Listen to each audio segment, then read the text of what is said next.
It's Gangsta Grills, you bastard! Cover my tracks like butter, so where the bread be. I see beef is dead meat. Who that the president? Yeah, me. No one scare me. Amish people shouldn't use slides or pulleys or levers, gears. No. The Amish, they're very modern these days. Yeah, dude, you ever seen the video of that Amish kid who has like the fucking crazy sub setup in the back of his buggy? Yeah, it's the shit like Big Crit dreams of. Pop the carriage. He had it in the back of his shit, but yeah. Yeah, it's like basically when you turn like 16 until whenever, you can go on Rumspringa, which is really just like fucking around and finding out about life. And also at that time, you can like have a job doing other stuff. You can have a USB port in your buggy. You can drive a truck. But yeah, I mean, I think in general, the Amish have modernized a bit. Like they've decided solar power is okay. Really? That's actually a big leap for them, I feel like. Yeah, it kind of seems like, well, I think they need solar power for like fridges and stuff. Wait, did they go from no electricity to solar power? I've heard that like Amish people will use a phone, but the phone will be like at the end of their street. They'll like leave their house and go to the end of the road and use a phone, like a payphone, and that's okay. It's just like, yeah, no, in the house. They have phones in the barn, and some of them even have like computers in the barn for business purposes, because the Amish are like hustlers. Yo, computers in the barn is like a crazy track name. Or like an Amish fucking rapper. Yeah. Anyway, this is Nersey. I'm Trey. The other ones can introduce themselves. I'm Drew. Slava. And I'm John. Yeah, John just waved, and I was about to correct him on that because nobody can see us. But yeah, how's everybody been doing? My dog is gonna live. I thought my dog was gonna die. Thank you. I was talking to a friend of the pod, Mano from Nobels, and I mentioned this, and he said, "Let's go," which I was really happy about. That's one of the best like late Gen Z pieces of affirmation you can get. Shout out Mono. Shout out Nora. Yeah, man. Oh, so I've been having like a little problem sleeping last couple of weeks, but when I go out to like smoke a J at 3 a.m. or whatever to like get myself sleepy again, there's a cat that's been joining me. Same cat? Same cat every time. I've named him Babytron. That's great. And he and dude are gender neutral in this case because I have no idea what, I guess, their whole thing is. What's the craziest thing you've seen in Brooklyn at 3 a.m. smoking joint? Someone taking a shit. Like, not in front of my house, but like, yeah, I've been outside of a bar and seen someone across the street taking a shit. Like, what kind of person? I wasn't trying to look. I wasn't studying this motherfucker. Like, I'm just saying, like, was it like a? It was a dude, and if you're trying to ask if he was homeless, it didn't necessarily look like that. No, I'm thinking he's like a night out kind of guy. A gentrifying pooper. Yeah, like he's just like, man, I'm in New York, concrete jungle where dreams are made of. I'm gonna do what I've always wanted to do. Yeah, concrete jungle, wet dreams, tomatoes. Did you guys hear that story that Dwayne Wade made the DJ run that track back like 3 times at the club because it was the first time he heard his name in a rap song? And someone retweeted that, like, man, imagine being at a club and having like New York State of Mind played 3 times over and over and over. Strip club, mind you. I mean, I would have left the first time they played that, especially in a strip club. So seriously, yeah. I've never really understood the appeal of that song. Objectively, the vast majority of this country is not from New York City.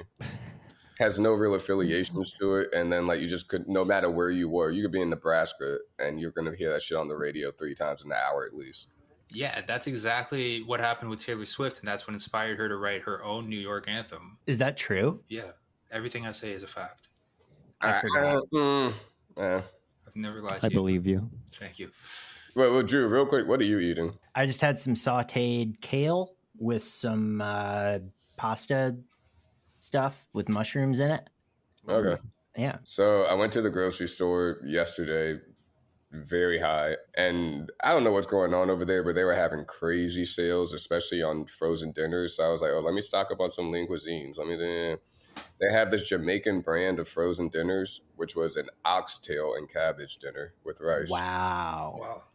Yeah, and I got to say, I should not have spent like $4 on this, but there's bones. Uh-oh, that's going to be a problem. Yeah, so I think we're going to up the broth. Oh boy. Yeah, Oh, at the boy. very least, I get that out of this.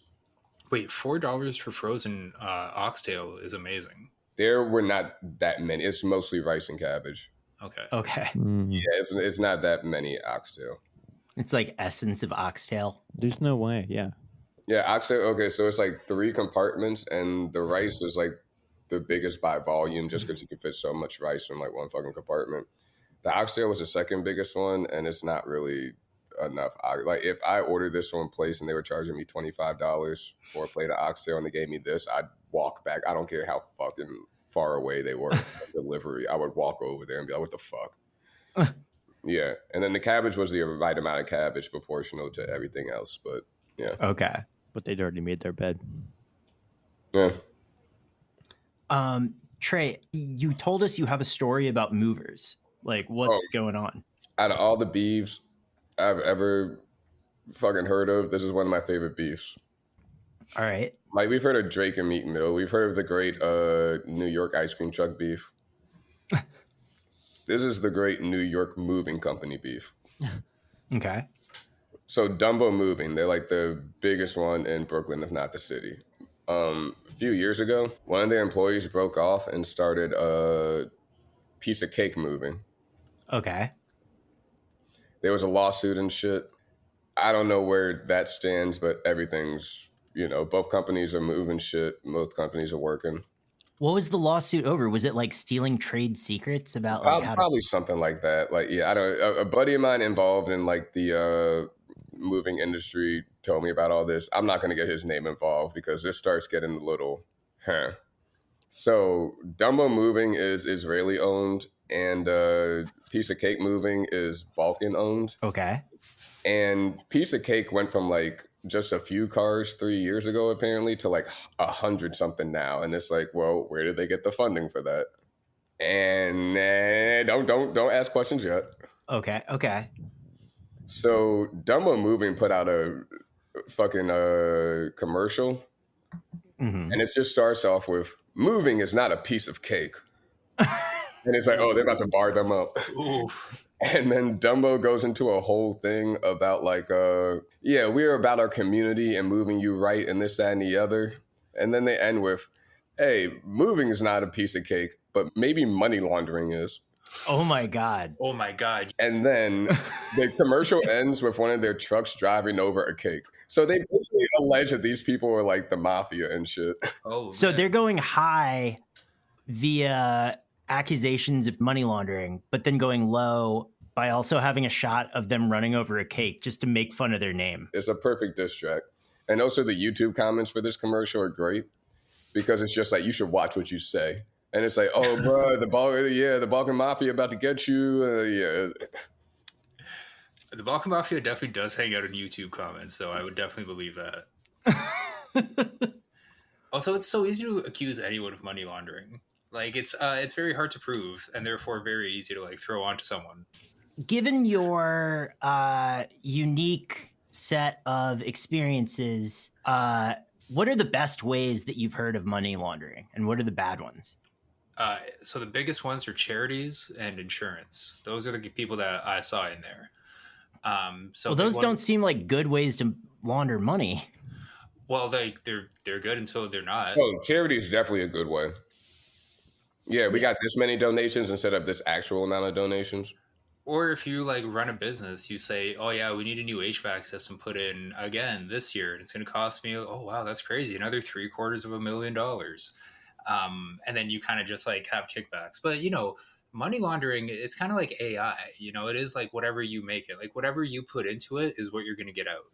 And like, so like if I wanted to launder money, I could like start a business, because I feel like in The Wire they had like a bunch of different businesses that they would hang out at and launder their money through. Fucking Orlando's Club, goddamn, the printing place.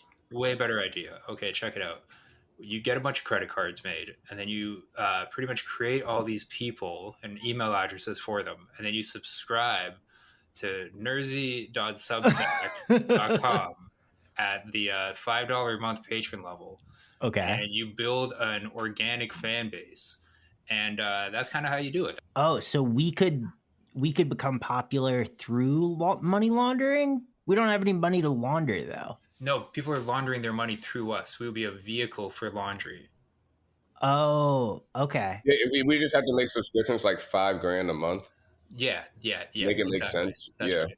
Okay, so we have the money laundering tier. Yes. And no one would actually suspect like the 5K tier would be actually used for money laundering. Yeah, why would we say we're money laundering if we were actually doing that? That'd be very stupid of us. And you know how we're serious about money laundering is we were actually starting a charity, and that charity is an anti-laundry charity. It's called Dirty Money. Dirty Money brought to you by Nerzy, and that's our nonprofit charity. Feel free to donate to that. A link is on nerzy.substack.com for that too. You can use charities for all kinds of shit, right? Like you can like get out of paying taxes and stuff, right? No, we could say we're trying to revive the dodos, and that's a charity. Yeah, no, absolutely. I blew out my flip-flop, stepped on a pop-top. I broke my leg, had to limp on back home. God, I still feel pain.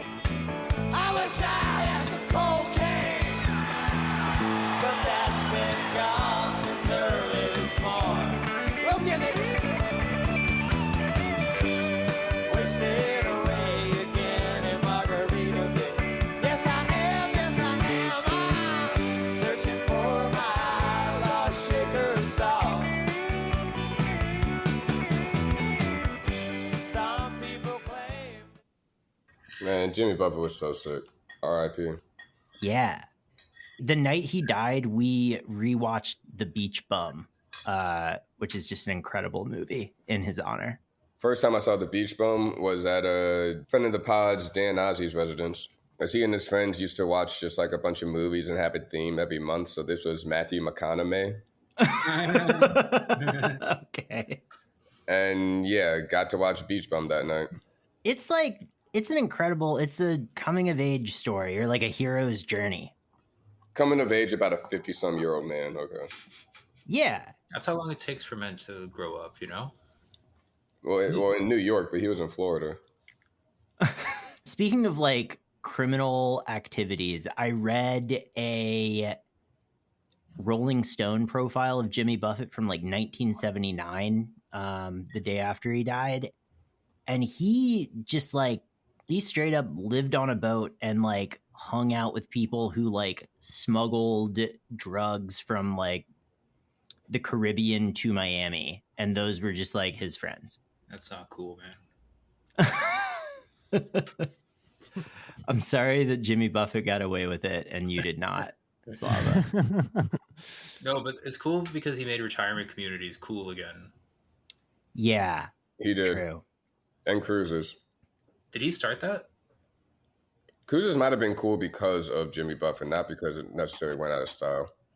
Really? Yeah. Like, the idea of a cruise fucking sucks. But do you remember all those novelty cruises that all came about at the same time? Yeah, but I think the Trey's saying that was like an attempt to make cruises cool for like millennials and Gen Xers. Other demographics. But like, I think Trey's saying nah, that just stick to the script, man. Once they got back to the Buffett ideology, yeah. we listened to a lot of Jimmy Buffett over the weekend. His live album from 78 is like one of the more openly coked out live albums you will ever hear. I love that kind of shit. Yeah, he's just screaming the entire time. And he has a secret third verse to Margaritaville that's just like, one, making fun of tourists really hard, and two, yelling, "I wish I had cocaine." And the way he yells it, you know that he's not actually wishing that he had any. He means like at that very second, not like backstage or whatever. Like, Yeah. He means like, no, like immediately, I wish I had cocaine. Yeah. This is, yeah, rest in peace, Jimmy Buffett. I know you inspired a lot of people. I'm Canadian. I don't know. Do you guys know who Rush is? Rush? Yeah, they're not just a Canadian band. Okay, wait. Do you know who the Tragically Hip is? Yeah. Yeah. Really? How do you know who the Tragically Hip is? Obviously, you do, Charlie. Because that dude died in, like, what was it, 2016 to 17? I had to write the social post for it. Okay. That was my first time hearing of the Tragically Hip, to be fair. But, like, yeah, I know who they are. I've only heard about them in the context of, like, a band that's really popular in Canada but isn't popular in America. Yeah, one of the very few cases of someone only being like, and like incredibly popular in Canada. Like people have their lyrics tattooed on them. I just saw a cover band of them play the food truck festival in my town. Whoa. Yeah, they're just like, they're on the level. I don't know if like they're the Grateful Dead of Canada or if Rush is the Grateful Dead of Canada, but whichever one is not the Grateful Dead of Canada is the Jimmy Butler of Canada. You mean Jimmy Buffett? You keep No, saying Slava's Jimmy doing that thing where he says things wrong on purpose. Yeah. Like, don't fall for the bit. No, I'm just like, I'm trying to goad Slava into saying Jimmy Buffett so I can like insert it into the pod when I edit it. Jimmy Buffett. Thank you. Can you say it like Jimmy fast? Buffett. Jimmy Buffett. Jimmy Now Buffett. slow. Jimmy Say Jimmy motherfucking Buffett. Jimmy motherfucking Buffett. Say it happy. Jimmy Buffett. Say it angry.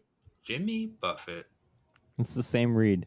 Yeah, well, guess what? That's the same thing in my books, the same emotion. All right. Say Jamie Buffett. Jamie Okay. Buffett.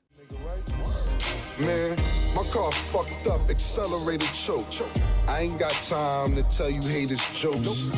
On my stoop, they try and sell a player coat. Now I walk inside my lobby and the elevator broke. Damn, niggas act hard when they in the midst of folks. A hard drop, baby, when they get eviction notes. They gon' have to drag me out. Fuck it, bring him in the fight. Matter of fact, by 10 at night, I organize a tennis strike.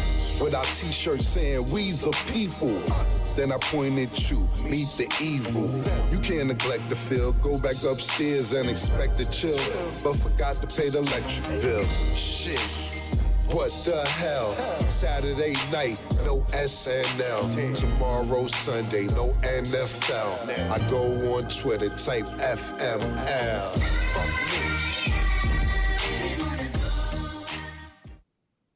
Yeah, Rolling Loud is like, they work pretty closely with like local police, I believe. Yeah. Or at least they're just like making sure like nothing bad happens at the fucking thing. Like when we were covering, I was doing interviews Rolling Loud Miami one year. Yeah, shout out Audible Treats for making that happen. But they were just like, yeah, people were like getting held up at like the artist entrance because like they were like, you can't bring your gun in here. And it was like, oh, come on, man. Like, what is this malarkey? And so, yeah, they weren't talking like that. But That's like, how yeah. Kodak Black got arrested in Canada. Is at Rolling Loud? He brought a gun across the border and they let him through into the Canadian side because he was transiting through Canada to get back to the United States. So he got into Canada fine and then he was going back into the States. And Wait, why was he doing that? Is there like a part of the border that like dips lower? I think if you're making your way from Chicago to like New York, it's easier to like cut through Buffalo, or I'm not exactly sure, but he got in big trouble. And that's the charge that Trump pardoned him on, was the federal weapons charge that he got from crossing the border with a fucking gun in his car. Wow, I had no idea. Yeah, I knew Trump pardoned him. I didn't know that's what it was for. Because it was just very, very funny that Trump knew who Kodak Black was. Do you guys remember when Lil Pump endorsed Trump and showed up at like a Trump rally with him? And he was like, I'd like to welcome to the stage a very talented young man. His name is Little Pimp. Little Pimp. Yeah. That was great. What a run Little Pump had. Yeah. Harvard dropout, spelling it VERD. You know, Riff Raff went pretty far, but Little Pump, out of this world, using the exact same playbook. And like Riff Raff's like a pro wrestler now, I think. Yeah. Yeah, go on. This is just what I've gleaned from Instagram. It seems like he got sober and got really into bodybuilding, probably used steroids, shouts out Slava, And I've definitely seen Instagrams of him like doing pro wrestling style stuff. Well, that's like better than him becoming a like Forgiato Blow kind of guy. Oh, my friend texted me the other day, said that out of his apartment in South Philly, he could hear someone driving on the street blasting Forgiato Blow. Did he follow up the Walmart song? Oh, Forgiato Blow puts out new music like once a week. Like when I interviewed him, he told me that basically his formula is taking whatever the like MAGA topic du jour is. Oh, did he remix the Oliver Anthony song? No, but Bez Believe, the other rapper I interviewed for the Trump rap piece, did. Nice. Riff Raff's on tour right now, and he's not coming to New York City. God damn it. In the 1800s, or like he would be like a circus, sort of like the lead carnival barker. In the 1800s, they would have like burned him at the stake for knowing magic. Like he would have been like the last person to. I can see him as like a duchy in the Caribbean, you know, like Pirates of the Caribbean style with like one of those white wigs, the curly wigs. But it's Riff Raff, and he's making up the rules. My only thing is like he has these elaborate like chin straps or whatever, and I don't think on a boat you have somebody who can just do that all the time. Mm-hmm. Maybe that's why they're so elaborate, because of the waves. Oh, he's trying to like shave them regular, but he's like, It's like, oh yeah. I mean, I don't know. Like Blackbeard had a big beard and he put candles in his beard to make himself look as if he were on fire. That's like, this isn't a beard. It's literally just like a chin strap that doesn't go all the way down the chin. You know how crazy Pirates must have smelled, bro? Think about how crazy that smells. This guy's putting candles in his beard. I think Pirates probably smelled fine because they were on a boat, and if they needed to get clean, you just jump in the water, go for a fucking little swim. No, and that's not how boats work. That's not how boats back then work, man. They weren't just dropping anchor for everybody to like fucking jump in for a little bit. Also, you ever smell somebody who's covered in salt water? That's a different kind of smelling crazy. They also didn't necessarily have soap. Not that would help you when you jump in salt water. Like, you know, pirate boats just smelled crazy. Anyways, R.I.P. Smash Mouth guy also. Steve Harwell. Is that how we got here to talk about Jimmy Buffett? Yeah, Jimmy Buffett wrote the song "A Pirate Looks at 40." We had technically made it all the way back, and now we are mourning the loss of Steve Harwell, Smash Mouth guy. What did he die from? Alcoholism. That'll do it. Steve Harwell, he seems like he was a chill guy. He tweeted a lot about sports from the Smash Mouth account. I once edited an interview with him, and he was just like, yeah, it's great being the Smash Mouth guy. He said that his band songs were like as good as the Beatles songs, which is like, you know. I respect the confidence. Yeah. I will say Smash Mouth probably could write Yesterday, but the Beatles could not write fucking Walking on the Sun. Yeah. Also, they literally couldn't write All Star because it had DJ scratches in it, and they didn't have that concept then. And how many Beatles are in the Shrek movie? 0. I'm sure that Paul McCartney has been on a Shrek adjacent soundtrack, though. Yeah, but he wasn't the main guy on it. It was a Smash Mouth guy. Also, further insult to injury for this fake beef we're cooking up.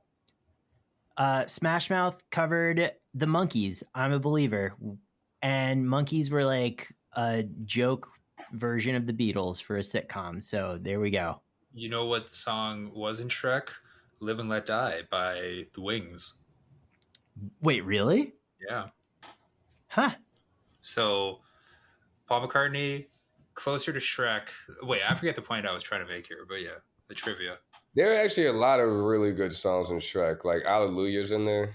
Probably one of the best last good Disney movies. Or what is it, Pixar? DreamWorks, you ignorant piece of shit. Get it right. Sorry, I don't watch anime. I do think that Shrek is a meme among millennials in a way that like no Disney movie is or whatever, right? Yeah, I get what you're saying. Frozen. That's for like kids. And Shrek's for adults. Yeah, it absolutely. Millennials they're like fucking 30 now. Okay, Jesus. You know, Slava, you say a lot of shit on this podcast, but you're really starting to piss me off right now. Disrespect. Speaking of fucking Slava pissing people off, who wrote in Team USA sucks, Team Canada rocks? Because I'm baby. mad now. Check the scoreboard, baby. How many wins you guys got? We just qualified. Dude, it's like our D team out there. Like, yeah. Whose fault is that? Well, did you recruit the D team or did you recruit everybody and no one's really fucking with your We country? recruited the D team because nobody wanted to go to this bullshit little tournament. Jakarta Exactly, is beautiful this time of year. Well, I'm sure it is, but like, yeah, I'll go there on my own time, goddamn. Well, hopefully you'll be able to go to Paris because that's where the Olympics is going to be. And Team Canada will see Team America because we qualified. So that means Anthony Edwards is going to have to see, that's right, Shea Gorgeous Alexander, the pride of Hamilton, Ontario. No one cares. Shut up. You guys aren't real sports heads. Your third best player is Kelly Olynyk. Yeah, but you know what? Good for him. Who, like, honestly, I didn't even know was Canadian until all this started coming up. So, like, yeah. I'm with Slava. Good for him. Yeah. I mean, Kelly Olynyk stayed with the program for a long time. Also, our third best player would be Andrew Wiggins, but he doesn't want to play until it's the Olympics because he doesn't want to waste his time with FIBA. No one really cares about basketball in this country. We sent one basketball writer for the entire country. Slovenia sent like 14, and they just have Luka. I mean, they have the whole country there, but you know. When you think of like Team USA basketball, who is the person that comes to mind? Maybe Melo, but like, yeah, because, and that's only because like this is the only shit Melo ever won, Right. really. But like, yeah, when I think about like who like that dude was, like, it's That's probably tough. like, yeah, I would honestly like in terms of like who that dude was, I would put Barkley in front of Melo. But Melo's like most recent, yeah. Melo encapsulates just like, oh, this is a chance for like dudes who would never win something to win something. That's Yeah. really just what the U.S. Olympic basketball is. And that's Yes. why I think Anthony Edwards is about to become the new face of Olympic basketball in America because it's the only time he's going to win anything. I'm not going to argue with you on that one. Like, yeah, that is something that I could very much see happening. Oh, yo, speaking of Carmelo, so back when I was like working at the company we used to work for, his New York office, Which they don't have anymore as of last they week. do not. Yeah, shouts Yeah, out remote work. Yeah, they apparently told everybody with like not a long enough lead time, like, yo, we're out of here September 1st. That's so funny. From what I understand, they basically said it's remote for now, but it won't be remote forever. And when I was hearing that, I heard like Morgan Freeman narrating voice in my head, like, it's going to be remote forever. Oh, yeah. They're going to be filming that news show out of a fucking WeWork. Yeah. No, they're going to be filming it out of Saudi Arabia, like the Neom headquarters. MBS himself is a lead anchor. Yeah. The new Shane Smith. They definitely took money from them. They also, I think they got in trouble for taking money from the NYPD. Oh, yeah, that was a thing. And then I think the union said something about it. They're like, okay, fine, you fucking party poopers. But back when they were cool, what? Back when they were cool, when I had to write something or edit something super intense, I would like always go hide in like some different part of the office. And I'm like sitting there on a couch or something. And I look up and I'm like, damn, there is a 6'10" to 7 foot tall man just walking through the office. Wait a second. That's Carmelo Anthony. And apparently he was like developing a show with them or something. But yeah, I saw Carmelo Anthony one time and like, it's like weird seeing someone that tall. Dude, one time back when I worked in the gardening nursery right after college, George Mirasan came in. Oh man. That's easily the largest motherfucker I've ever seen in my life. He's like fucking 6'7" or 7'6", 7'7". Yeah. And it's just like, yeah, like buildings aren't built for like people like him. So he's just got like his head like kind of slowly down the whole time and shit. And then my manager over there kept acting like he was going to play defense on him. And George Harrison was like, he was a good sport about it. And then eventually his face was like, huh? He was like, I'm going to kill this guy. When I was at UNC, for some reason, like between classes, I would always cross paths with this dude named Tyler Zeller. Oh, I remember Tyler Zeller. Yeah. Yeah. I guess like he and I had to walk opposite ways to like go to our respective classes. That was another dude who was 7 foot. And I always noticed this is like the number one recruit of the UNC freshman class. And he did not have appropriate length pants. Like all of his pants were like track pants that went like right above his ankles, like too high up to be regular pants, but way too low to be considered capris. And I was always just like, God damn, like, can't the boosters like illegally get this kid a tailor or something? Yeah, it's looking at like photos of like NBA players from like the 90s and like 2000s, early 2000s and shit. It's just like the amount of fabric that was required. Yeah, it's just. It's back when we made things in this country. Yeah, like, it's like probably the NBA might have like the textile industry boom, and that's why David Stern made everybody start wearing suits. He was getting like cutbacks from like the fucking. It was a kickback to big tailoring. Yeah. Big fucking bespoke suit. Nowadays, you're not wearing anything, okay? Everything's coming from Shine. They're trying to save money on material. They're using the cheapest silks, and it shows. Even something from Shine for these dudes would cost at least like $80 for a pair of jeans that cost us like $9. I remember one time I saw PJ Tucker in the big mall in Toronto, and it was just weird because we're the same height. Because he's like not a very tall guy. So you kind of have to do a double take because you're like... Wait, how tall are you, Slava? I'm 6'4", and he's listed as 6'5", but... I feel like PJ's listed at 6'7". Well, that's when they get measured in the shoes they wear on court, or they just lie. Because I've been around a couple of NBA players who were listed like taller than me, and then in real life they weren't. Like, you're definitely taller than Fred VanVleet. Everybody on this video call is taller than Fred VanVleet. I saw fucking AI in Lenox Mall one time, and it was like, ain't no way you like 6 foot, bro. Well, he might be shrinking. Well, no, this was like back in 2010. He wasn't. No, this is before. That's probably like 2007, 8. Like, yeah, he wasn't shrinking that much yet. Or he might have been slouching. I don't know. But he was not taller than me at the time. I'll tell you that much. It's impressive when NBA players are like short. They had to snip that in the butt with Isaiah Thomas. I don't like these freakishly tall NBA players. I don't trust it. Like, you're 7'6" and you're a guard. Stop. Who is 7'6" in the guard? Like Chet Holmgren. Literally Wemby. Yeah, Wemby. All of these like weird ass fucking inflatable car dealership dudes. I feel like that trend is not going to last very long, or those guys are all going to have to get so strong that they can't be that fast. It's going to be so funny seeing like a fucking buff ass Wemby like swinging his shoulders, like dribbling the ball down the field. He can't just move normally. Yeah. I mean, Chet Holmgren had to sit out an entire season because LeBron James stepped on his foot. Yeah, the guy's like made out of dandelions.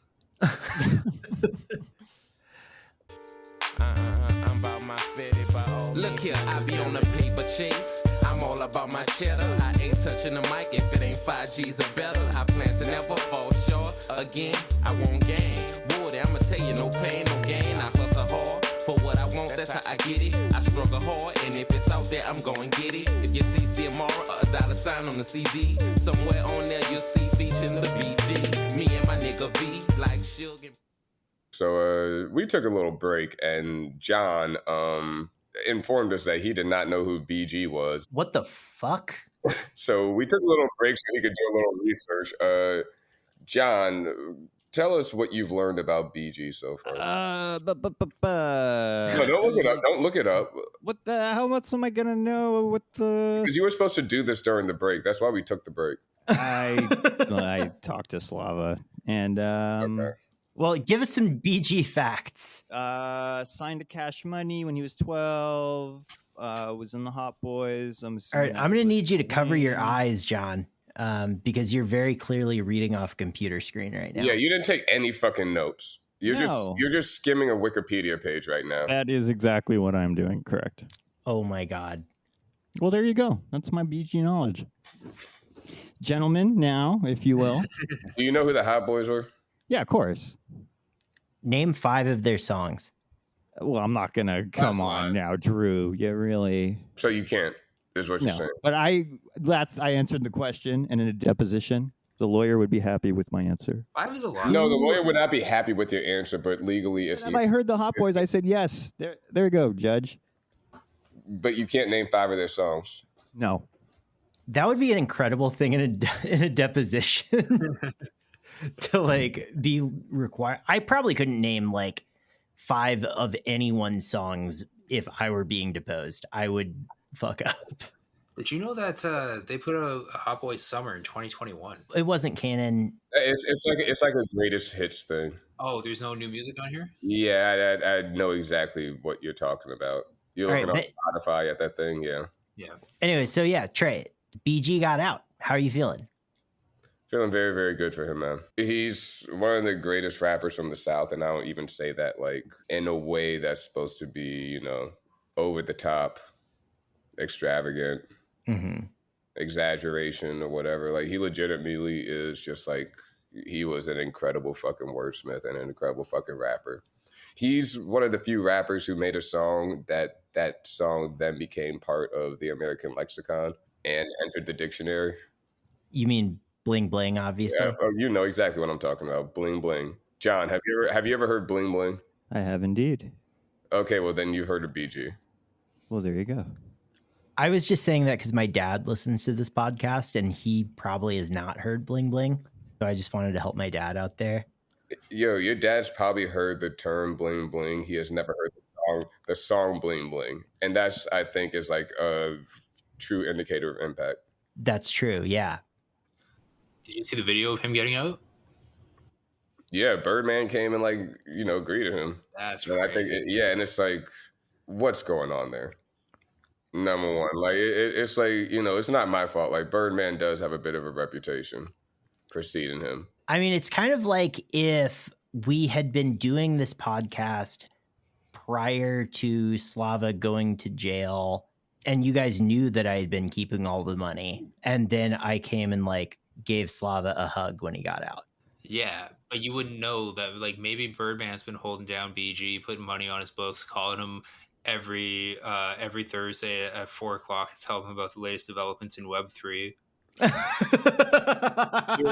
You're right. I don't know that. Trey, how would you rank the members of Hot Boys in terms of overall tightness versus tightness within the Hot Boys Cash Money ecosystem? No offense, but Turk dead last. Yeah, I was thinking about this as I was asking you the question, and Turk was still good. Yeah. But, you just, so speaking of bling bling, you want to know if, well, it's not a funny story. It's actually like kind of sad, but yeah, Turk was on the original track and Wayne wasn't. Mm-hmm. And the reason Wayne ends up like on the track in the video and stuff is because the day they were shooting the video, nobody could find Turk, and he was like just shooting up heroin in a trap house, and nobody could get a hold of him. So they were like, well, we need Wayne for this shit. Jesus. And I think that's one of those moments in like music history where it's like, if Turk hadn't been doing that, then we might be talking about different, because like there was a point in the Hot Boys where it was like Wayne is objectively like the worst rapper in this. Yeah, because he was like the youngest guy. He was the youngest guy, and also just like Wayne. Well, first of all, not to distract from the BG conversation, but like I don't think Wayne has a classic album in his discography. Are we counting mixtapes though? No, we're not counting mixtapes. We're talking about like Carter 3 is a classic. I feel like all his albums are a little too bloated. Like there are several, if you cut like somewhere between 4 to 7 songs off of it, then like, yeah, this is a classic album. I think Carter 1 is probably a classic. Carter 1? Carter 1 is probably the closest he has to a classic. Yeah, I also don't know how much of that is just the Manny Fresh intro. Oh, when I was asking this question, I also was sort of implying that Manny Fresh counts as one of the Hot Boys. No, there's 4 Hot Boys. That's the group. Yeah, no. Like Ninja So is Turtles. Manny Fresh the George Martin of the Hot Boys? Who are the Hot Boys in this regard? The Beatles. No, still. Manny Fresh is like April O'Neil. To the Hot Boys Teenage Mutant Ninja Turtles? Yeah. Or is he Splinter? No. No, Birdman is Splinter. All right. I'm glad we've diagrammed this out. Anyways, Trey, rank the Hot Boys. I'll do it in terms of longevity. Okay. First, in terms of longevity, is probably Wayne, Juvenile, BG, Turk. In terms of when they were at their prime, BG, Juvenile, Turk, Wayne. Okay. Yeah, it's BG. Like, his shit was just so fucking visceral, and like he also had the best New Orleans accent out of all of them. And I remember Manny Fresh, like, one time telling the story. It was like we would be in the studio with BG, and he just couldn't get anything down. He would be like, "All right, I'll be back real quick," and then he would come back like 2-3 days later, and just have like the craziest verse that you ever heard. And he would rap about like, I killed that motherfucker. He got blood on my shirt. And then you look down at his shirt and it's like, wait, is that blood on his shirt right now? And yeah. BG was just like, yeah. Chopper City in the Ghetto is one of my favorite albums ever. I actually had the Manny Fresh interview that I believe you're citing open. It's one he does with Complex. And can I read you a couple quotes from Manny Fresh about BG? Yes. Who wrote it? Let's give somebody some credit real quick. Insanul Ahmed. Good dude. Oh, fucking media legend. Yeah. Manny Fresh says, BG was just like his lyrics. It was weird because he'd leave and come back like, I'm ready to record. It was always mysterious, like, where did you go? We didn't realize that he was really speaking the truth. It came out later that this dude was not just rapping. This dude was really doing all this shit. BG and Wayne were kids, but they just had street knowledge. BG had the type of fans that were just like him.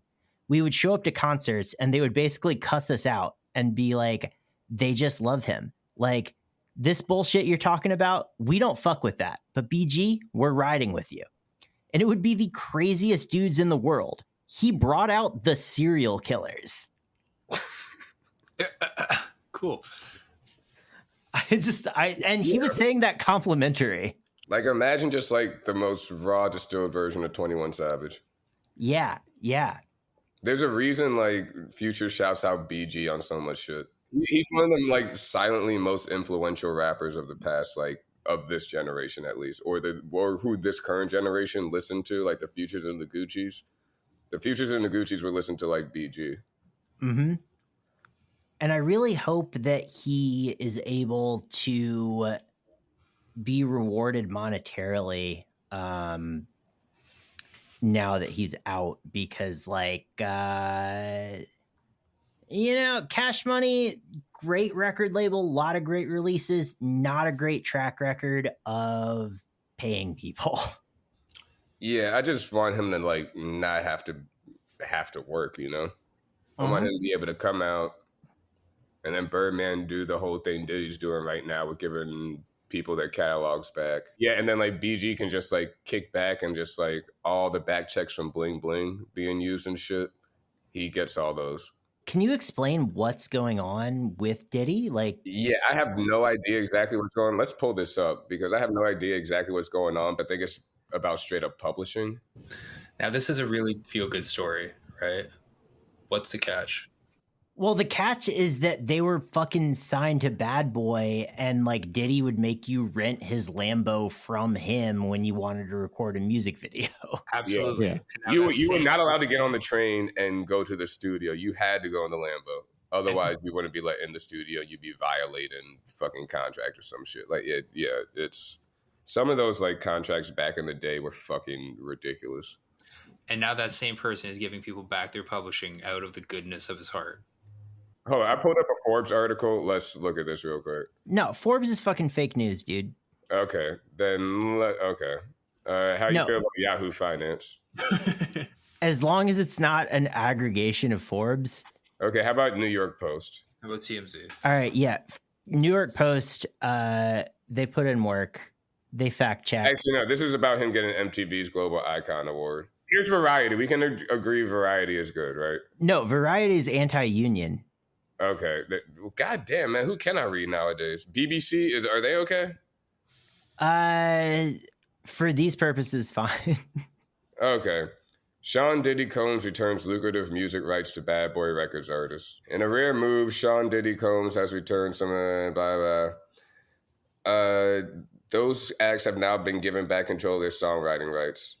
A source with knowledge of the deal says Combs had previously been offered millions of dollars to sell the rights. The value of the music publishing rights has increased dramatically in recent years, with artists like Dylan, Neil Young, foregoing future royalties and stage for 9-figure sums. Combs declined those offers in favors of giving back to the people who helped build his company, the BBC has been told. However, the process of reaching out to artists and writers began in May 2021. While most of the parties have agreed to the deal and signed contracts, others are still to be tracked down. So what I'm getting is that your publishing rights are like you own the song, and if you want to remix it or compose it, then that's cool because you own it. But licensing rights is like how you use that recording of the song and like sell that recording. According to royaltyexchange.com, the rights to a song's composition, including the music and accompanying lyrics, are typically called publishing rights. The 3 types of publishing royalties are mechanical, performance, and synchronization. Correct. All correct. Oh, okay. Yeah. So syncs are like the main thing here. From publishing rights. Yeah. It looks like that's a big money maker. Yeah. I hope that he's also like reached out to Black Rob's estate, because I'm sure that Woe is like such a huge, or Craig Mack. Yeah. Dude, I wouldn't be surprised if Diddy secretly got the word Woe trademarked after that song. Yeah, for real. I will say that like a lot of this shit was like sort of standard practice for the record industry in that day. Like if y'all have read the Eve 6 guy's Patreon blogs, back in the day, he like went to a dinner that his label like threw for him and his band, being like, oh my God, you guys are going to sell 1 million copies. We're so excited about you, blah, blah, blah.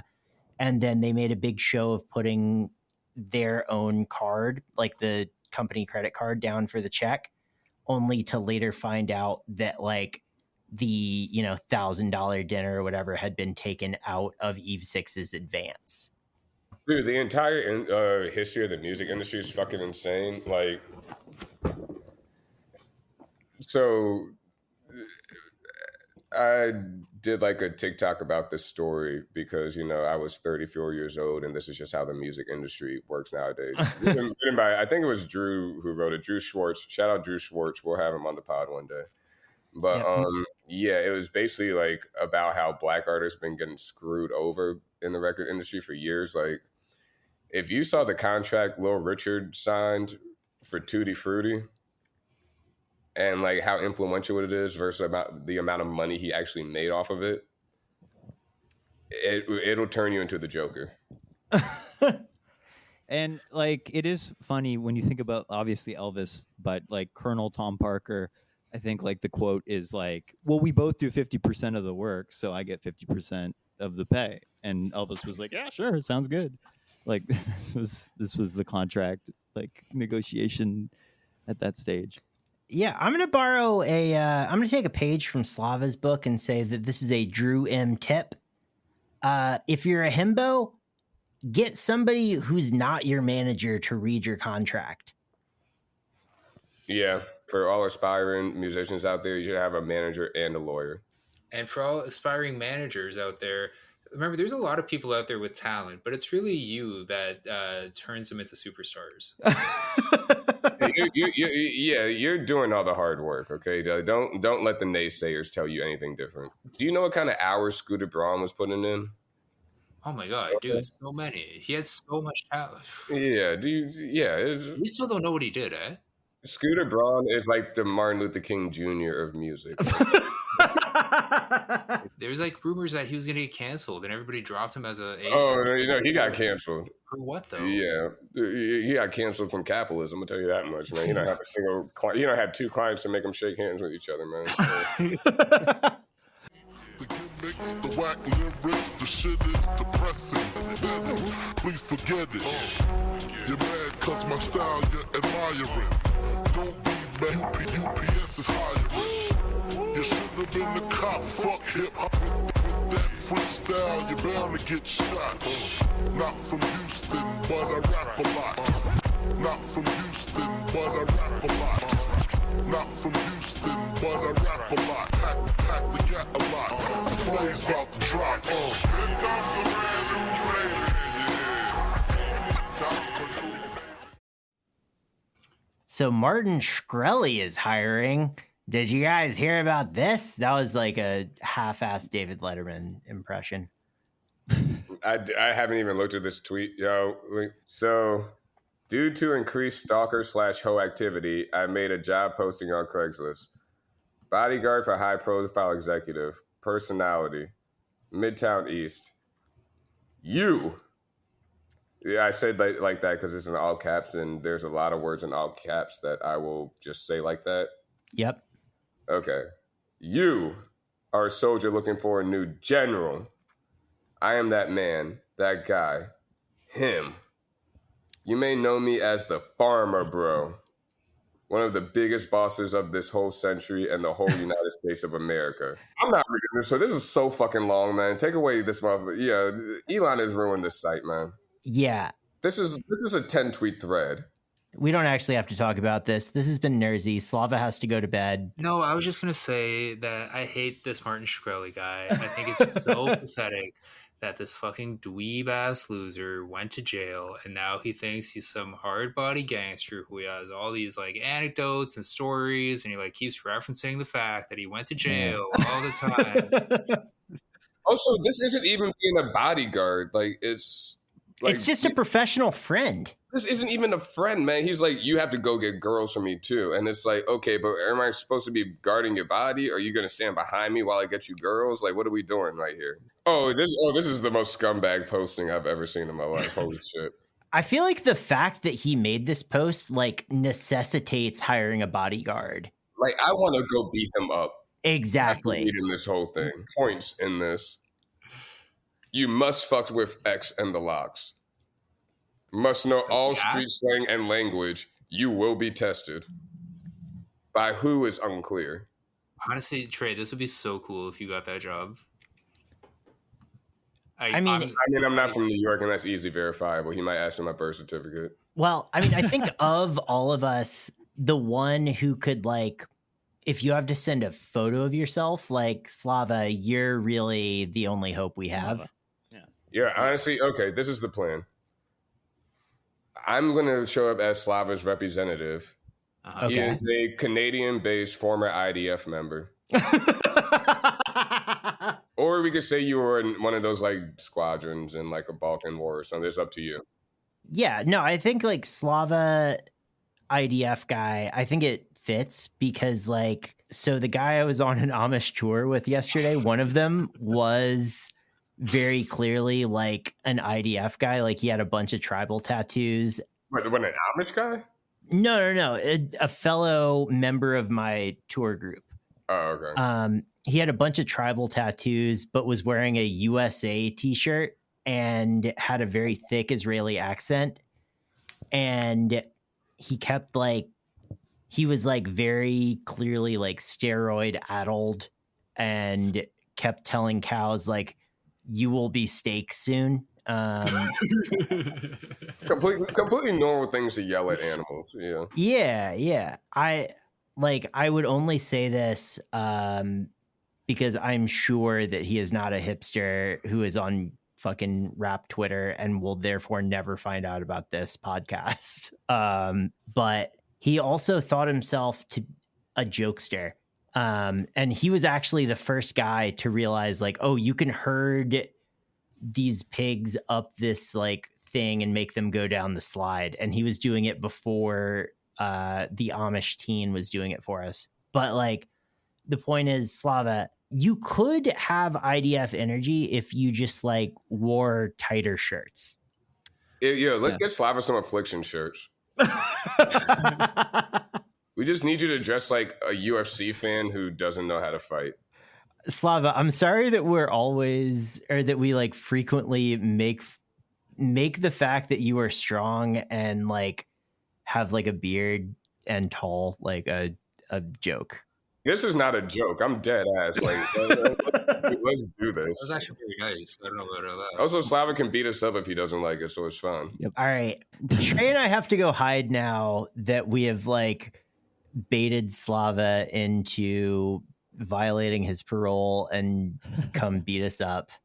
This has been Nersey, the #1 podcast about Amish facts and jail facts and Martin Shkreli facts. Balkan facts. Yep. Money laundering facts. NBA player actual height facts. Yes. Oh my God. I can't believe PJ Tucker's not that tall. Yeah, we blew the lid off that one. It goes all the way to the top. No one's ever talked about that one before. Oh yeah, this has been Slava, and I'm not even mad. And John is here too. And this is Trey. All right. Okay. Good night, everyone.